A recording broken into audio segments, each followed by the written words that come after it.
Hi everyone, in today's video I'll be going over this tutorial on how to create this type of shape, allowing you to increase the size. We can also increase the frequency, so allowing more subdivisions. So let's decrease it so it doesn't go crazy on us. So not just the subdivisions, we can increase the size with the length.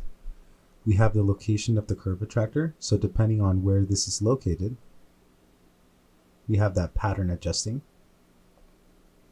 That's going to be more towards the end of the video. We also have the cutoff point, so we can also change the location as to where it cuts the dome.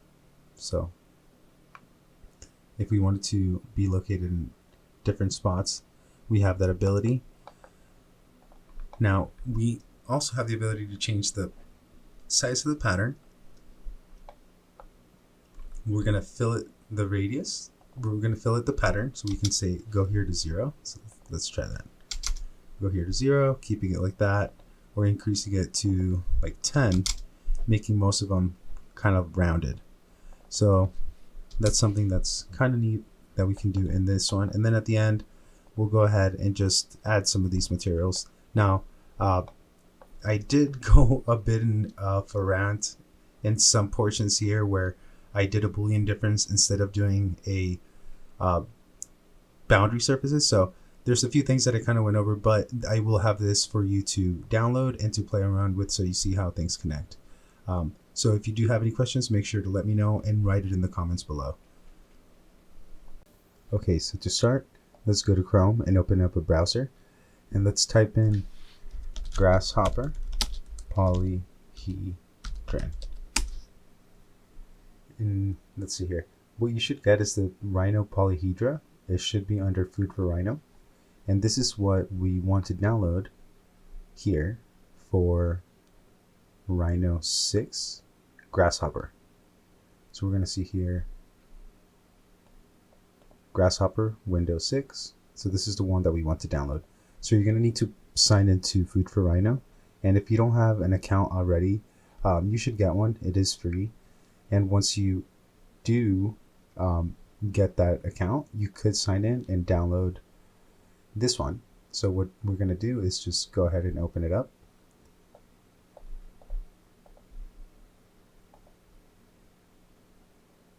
Go ahead and install it. And now I'll go here to my work page, and notice that if I go here to mesh, we still don't have anything. So I'll go ahead and close everything off, and I'll start up, and let's see if I can open Rhino 6 to see if it took effect. So I'll go ahead and open Grasshopper.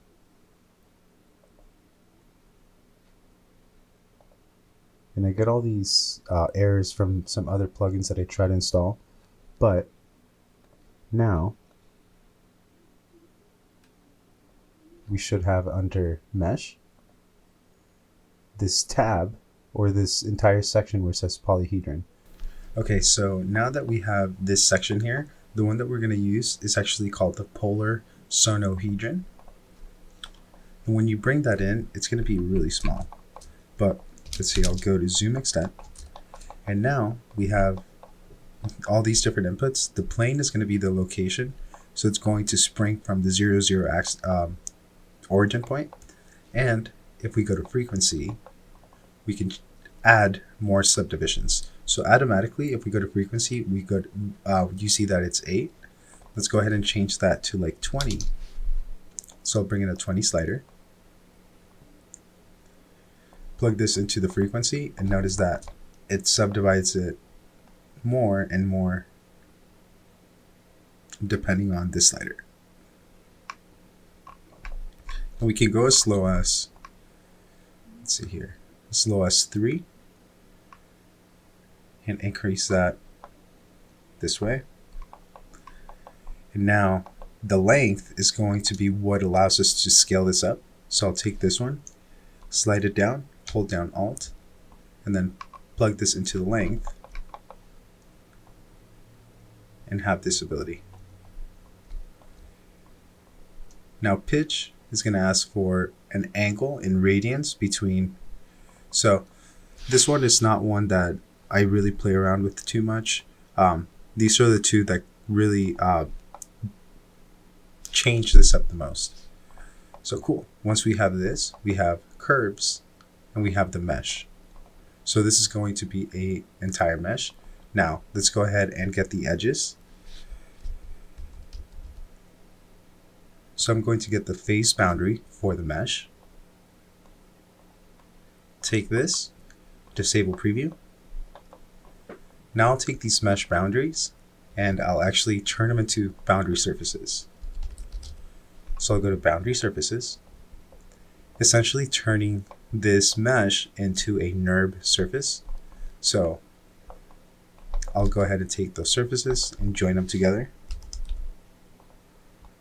And now we have a watertight solid B-rep that we can go ahead and create a dome shape by basically taking the length of a box that we do around it and subtract half of it.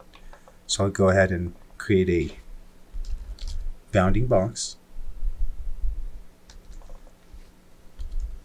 I'll just bring in a box component. I'll plug in this B-rep here. And now I just want to move it halfway down. So if you don't know the exact height of this, the way to move it halfway down is going to be to get the area component, or actually we're going to bring the deconstruct B-rep and we're going to pick one of the edges. So to pick one of the edges, I'll go to list item and plug in the edges into here. And now I'll take both of these and disable the preview. So we have the entire length of it this way. And when I reverse the list, it'll actually give me the height here. So what I'll do is I'll bring in a length component giving me the entire length of this curve. Now I'm going to take that and divide it by 2. So I'll go to divide by 2. And now I'll go ahead and take the top face or the bottom face. So I'll go to list item.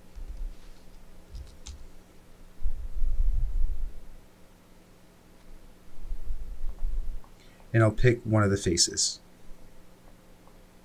So it picked the right one. So I'll go ahead and reverse the list to see if it picks the top. So it did pick the top. And all I have to do is move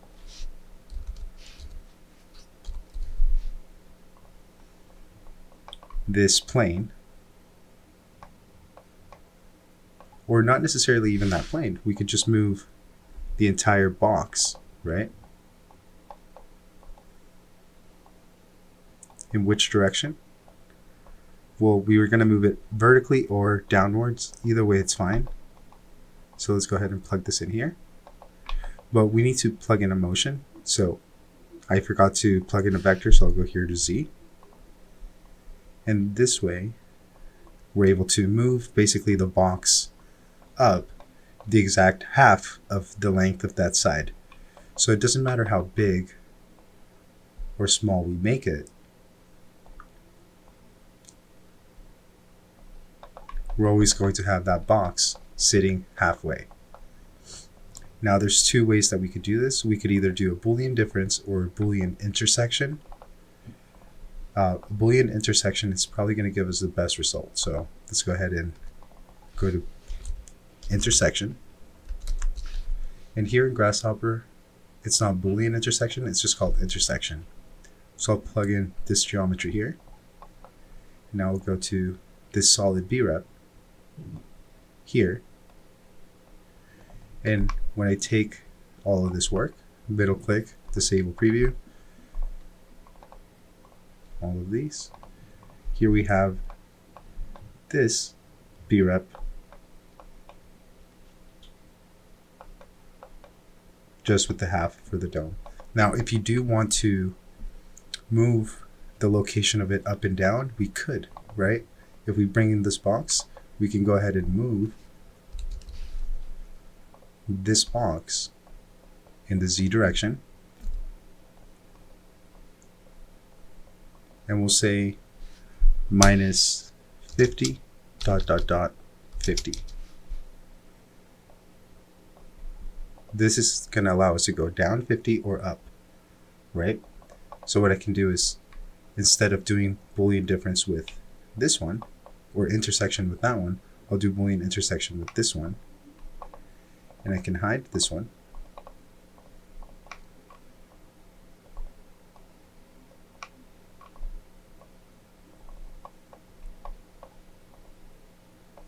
Disable the preview here. And now we have the ability to pick where we want it to start or end.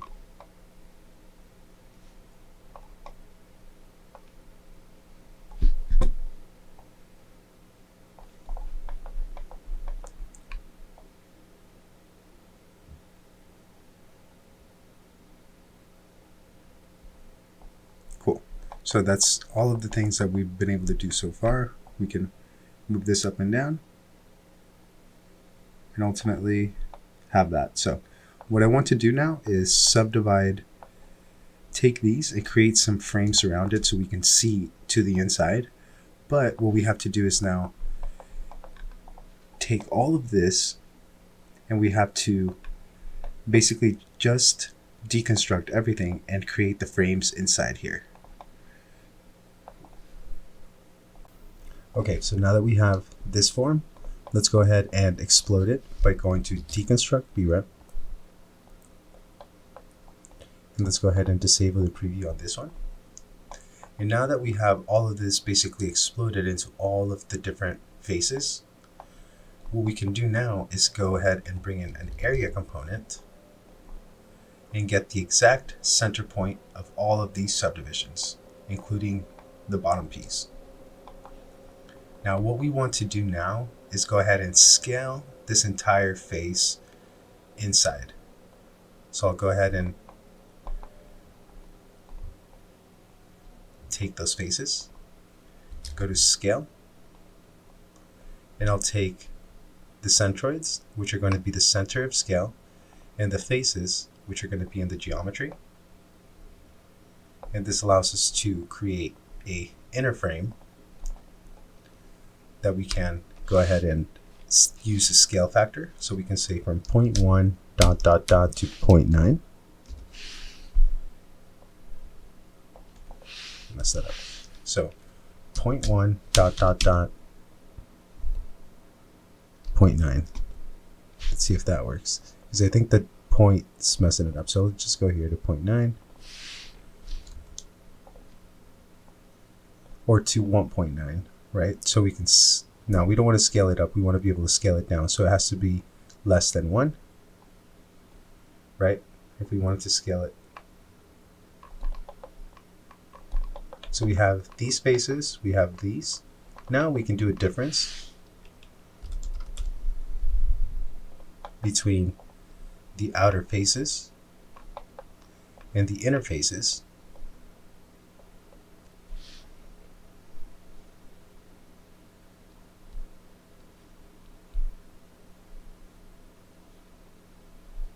Giving us the leftovers. So I'll go ahead and disable preview here. And now notice that we have the outside and the inside one. Cool. So this is basically how you would go about taking that, what's it called? The Polar Zonohedron. It's kind of a tricky name. And subdivide it into this type of wireframe that allows you to have kind of these inner panels and outer panels that we can adjust this way. Now it does take a little bit to kind of get that working. So the reason for that is going to be because we're doing Boolean difference. Now there is another way in which we can achieve the same thing, but it's going to take a few more steps. So let's go ahead and try that. So the reason why it's taking so long is this Boolean difference command. So I'll go ahead and delete it, and I'll actually take this scale and I'll bring it out. Now I'll bring back the faces, right? And I'll go ahead and take the face, and I'll actually deconstruct the face.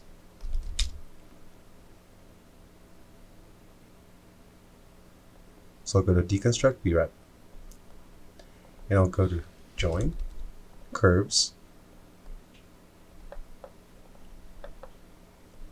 So we can take these two and disable preview, and here we have these curves. Now I'm going to go to planar or boundary surfaces to see if they close off, and they do. So what I'm going to do is, instead of scaling down the faces, I'll scale down these curves, and I'll make sure to graft the center here. And so now we have these outer curves and these inner curves that we can do.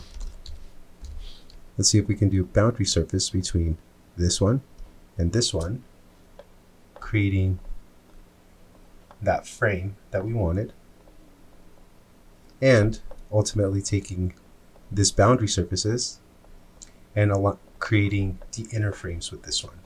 And so the reason why this one will work a lot faster, and now we can even increase and decrease the scale fairly quickly, that's because we don't have to do an entire Boolean difference to get the result.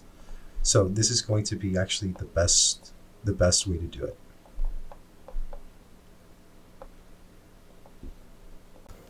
And so the next step is, now that we have these two, the next step would be to create a curve attractor, right? So we would want the pattern to get smaller in some places and get bigger in some other. So we would have to change the scale factor between these, but we need a curve that it reacts to. So what we need to do is go ahead and start by bringing in a curve closest point.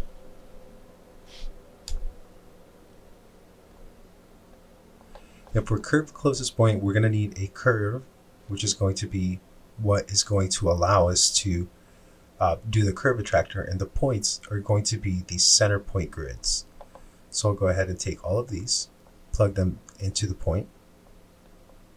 The curve, we'll go ahead and, let's see, there's two ways we could create it. We could create it parametric, or we could do it inside of Rhino. I think for this exercise, I want to do it parametric. So I'll go ahead and disable preview on this one. Now we'll bring back the closed BREP.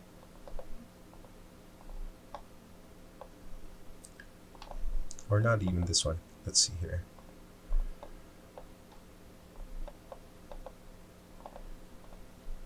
So I'll bring back this one. What I want to do is take this, and we did subtract this box. So there's this box, and this box is moved. So we move this box.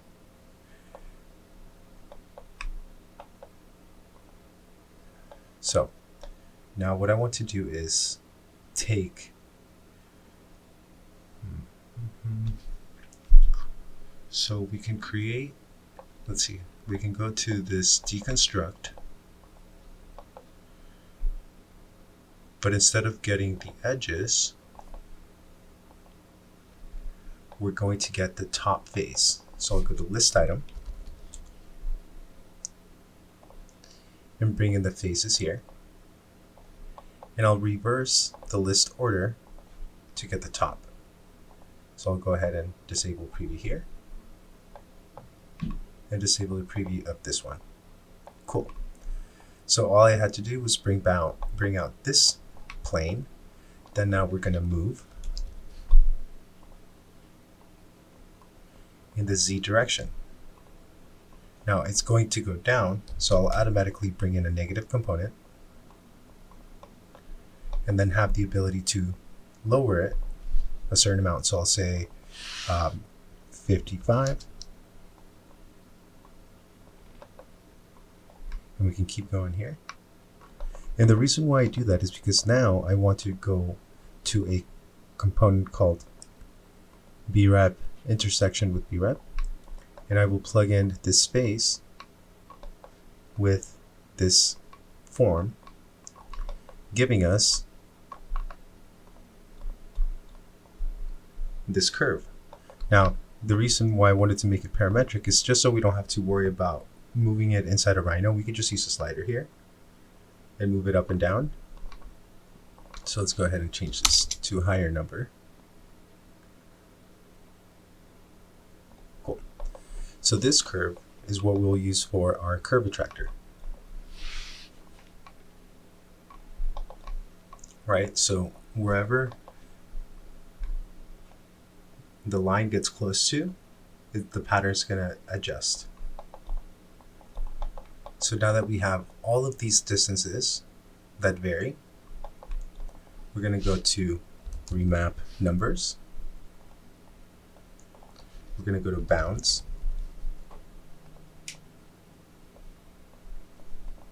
And we're going to go to Construct Domain. And we're going to plug in all of the values. So distance plugs into this one and this one. Start and end, well, we know it has to be between 0.1 and 0.7. So I'll take this factor and I'll copy, paste, and I'll lower this to 0.1.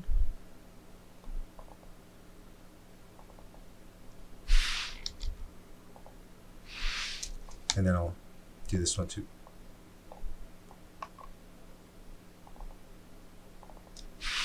0.9.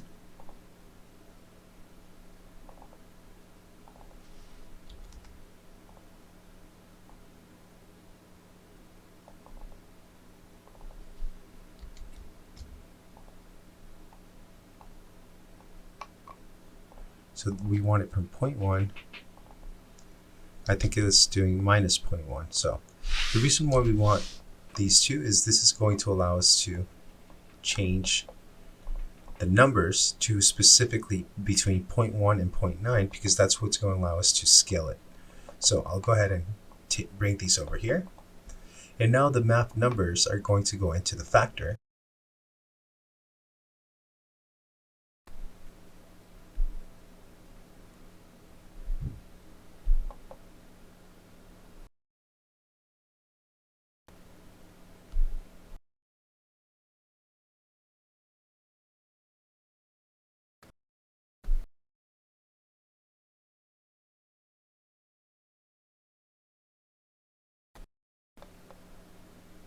And it'll take a little bit of time, and let's take a look what we got as a result.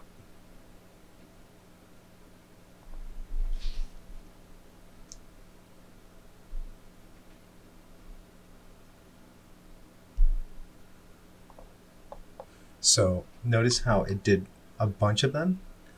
To fix that, we'll right click here and we'll have to graft also. So we grafted this one, we grafted this one, and this top one will also graft, just to make sure everything is clean. Right, so we have this outer frame, this inner frame, and the reason why we're seeing all of those curves is, or all those overlaps, is because we have that original surface. And let's see what else we have here. So I don't think we should graft this one because that one was already grafted. But notice now our pattern is adjusting according to, so I'll select these two. Our pattern is adjusting according to where that curve is. So I'll actually bring this down to the bottom, and I'll open up the bottom ones.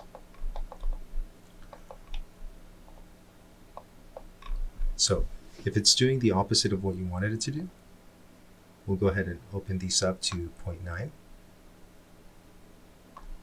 And then this down to 0.1, right? So these are some of the abilities that allow us here with the curve attractor that as long as it's visible here, we got it working. So I know I went in a little bit of a long way, and I did more than one way of kind of creating these frames, but at the end we were able to successfully kind of create these and get it going. Now there's other things that we could do definitely to do even more things. Like we can round off the edges here if you really want to. Let's go ahead and try that real quick. So if we go ahead and take a look at these geometries that are coming in, we can do a fillet of those, right? And round them off and say 12.